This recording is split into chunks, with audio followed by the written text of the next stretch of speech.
अस्सलाम वालेकुम। आज हम कराची के एक बहुत एक्सपीरियंस्ड और नॉलेजेबल इंजीनियर के साथ मौजूद हैं और हम इनके साथ फ्यूचर में और भी बहुत बिल्डिंग एंड कंस्ट्रक्शन से रिलेटेड टॉपिक्स पे डिस्कशन करेंगे। लेकिन आज हम स्पेसिफ़िकली बेसमेंट वाटरप्रूफिंग पे एक बहुत इम्पोर्टेंट डिस्कशन करेंगे। तो अस्सलाम वालेकुम मलिक साहब, आई होप आप ठीक होंगे। तो मेरा पहला सवाल यह है कि बेसमेंट वाटरप्रूफिंग क्यों ज़रूरी है और क्या ये वाकई ज़रूरी है हर घर के लिए या नहीं? वालेकुम अस्सलाम, thank you very much for introduction. बहुत बहुत शुक्रिया।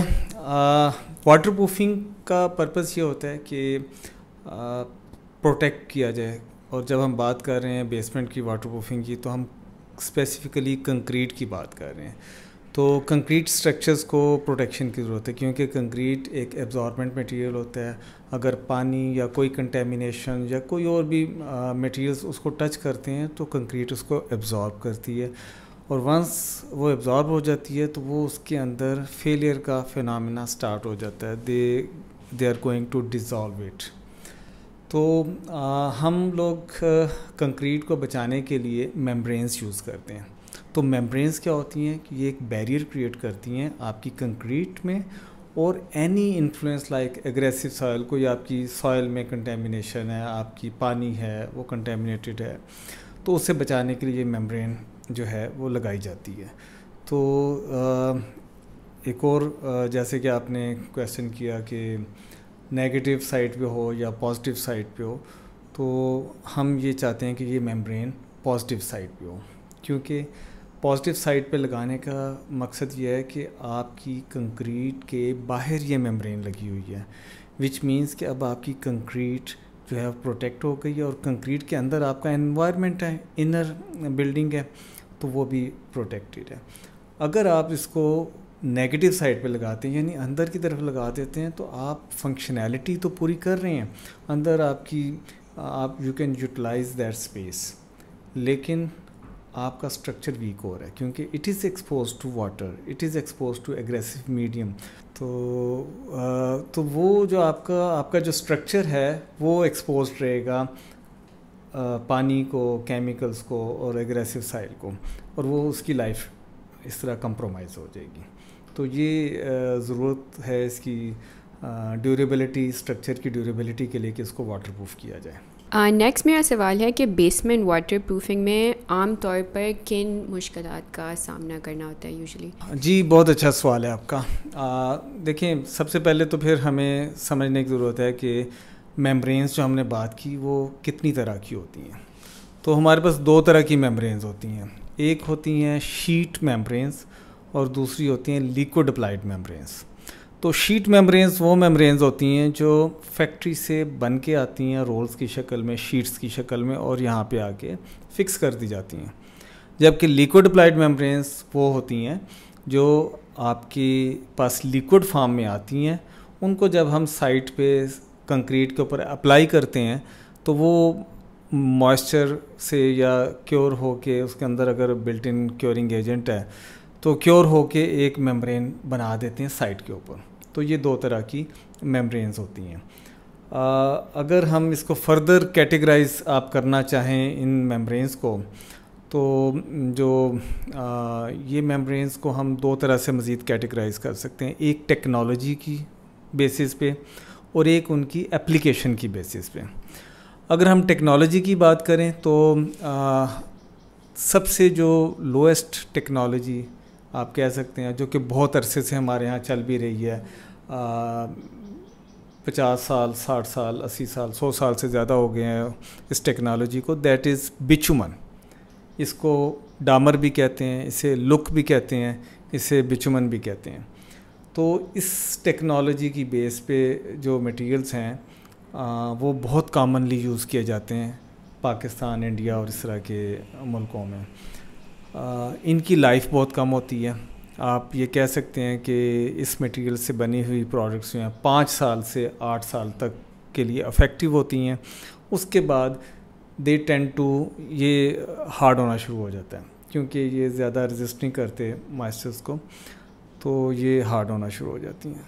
उसके बाद जो सेकंड इससे बेहतर कैटेगरी की टेक्नोलॉजी है that is acrylic, cementitious and acrylic products. ये प्रोडक्ट्स जो हैं इनकी लाइफ 12-15 साल से ज़्यादा होती है, और लेकिन इनकी प्रॉब्लम यह है कि इनमें इलास्टिसिटी कम होती है। तीसरी तरह की जो टेक्नोलॉजीज़ हैं वो पीवीसी मेम्ब्रेन्स हैं, पॉलीविनाइल क्लोराइड मेम्ब्रेन्स या एफपीओ, फ्लेक्सिबल पॉलीओलिफिन मेम्ब्रेन्स। तो ये पीवीसी और एफपीओ मेम्ब्रेन्स जो हैं ये हाईटेक प्रोडक्ट्स हैं और ये 100 से 200 साल की लाइफ साइकिल रखती हैं। अगर हम बात करें अब कि टेक्नोलॉजी के बाद एप्लीकेशन के हवाले से अगर हम कैटेगराइज करना चाहें तो उनमें इन मेम्ब्रेन्स को हम 3 तरह से फर्दर कैटेगराइज कर सकते हैं। एक कैटेगरी है लूजली लेड मेम्ब्रेन्स, यानी ये जो पीवीसी मेम्ब्रेन्स हैं ये लूजली लेड भी होती हैं, और इसका जो ड्रॉबैक या एडवांटेज ये होता है कि ये इसके ऊपर जब आप कंक्रीट डालते हैं तो इनका बॉन्ड किसी कंक्रीट के साथ नहीं बना होता, विच मीन्स कि ये जो प्रोडक्ट है लेटरल माइग्रेशन, पानी की लेटरल माइग्रेशन को नहीं रोक सकती, जिसका मतलब ये है कि अगर पानी मेम्ब्रेन डैमेज हुई, कंक्रीट और मेम्ब्रेन के दरमियान में पानी पहुंच गया तो you can not trace it, अब आप उसको रोक नहीं सकते, वो आया कहीं से या निकलेगा कहीं और, you will be in trouble for the whole life of the structure. दूसरी तरह की जो मेम्ब्रेन्स हैं वो एडहियर्ड मेम्ब्रेन्स होती हैं। एडहियर्ड मेम्ब्रेन्स वो होती हैं जो किसी प्राइमर की मदद से स्ट्रक्चर के साथ, कंक्रीट के साथ बॉन्ड की होती हैं, लेकिन ये बॉन्ड एडहियर्ड मेम्ब्रेन्स का ज़्यादा स्ट्रॉन्ग नहीं होता, वीक बॉन्ड होता है, और अंडर इन्फ्लुएंस ऑफ पानी टच करने से या थोड़ी सी मैकेनिकल मूवमेंट से ये बॉन्ड ब्रेक हो जाता है और अगेन फिर आपको वाटर प्रूफिंग के इश्यूज आ जाते हैं।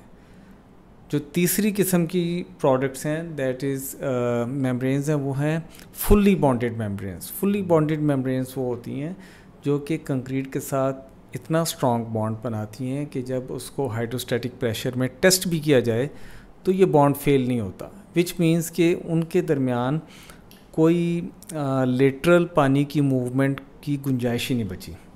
अब पानी या तो नहीं आएगा, और अगर आ भी गया है और उस जगह पे उसको कंक्रीट मिल गया तो it will not pass on. अलबत्ता एक चांस हो सकता है,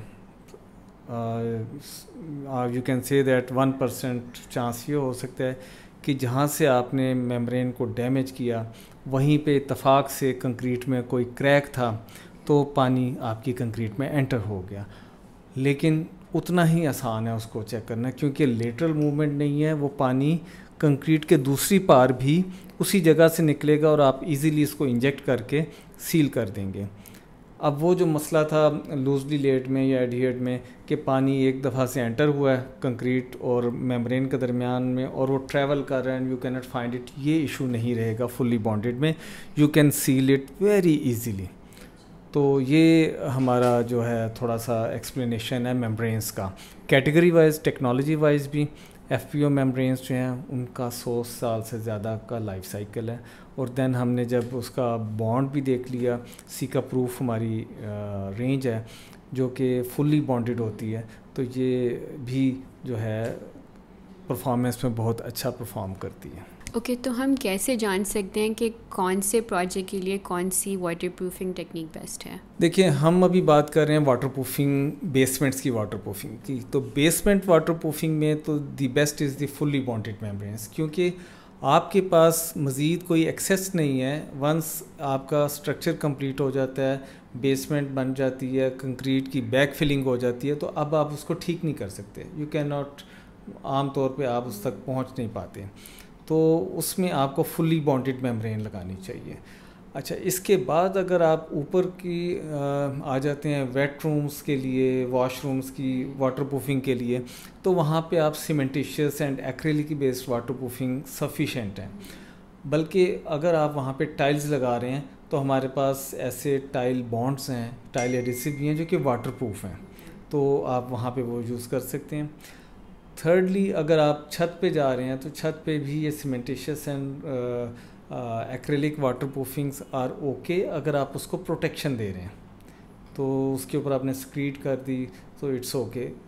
अलबत्ता अगर आप के पास ऐसा स्कोप नहीं, आप कर चुके हैं, छत डाल चुके हैं, उसके ऊपर फिनिशिंग कर चुके हैं, देन फिर हम रूफिंग की तरफ जाते हैं। जैसे लिक्विड अप्लाइड मेम्ब्रेन्स होती हैं, वो हम छत पे कर देते हैं, जिससे वो एक्सपेंसिव तो होती हैं लेकिन वो आपको कूल रूफ का भी फिनोमेना देती हैं और आपको वाटरप्रूफिंग भी दोनों कर देती हैं।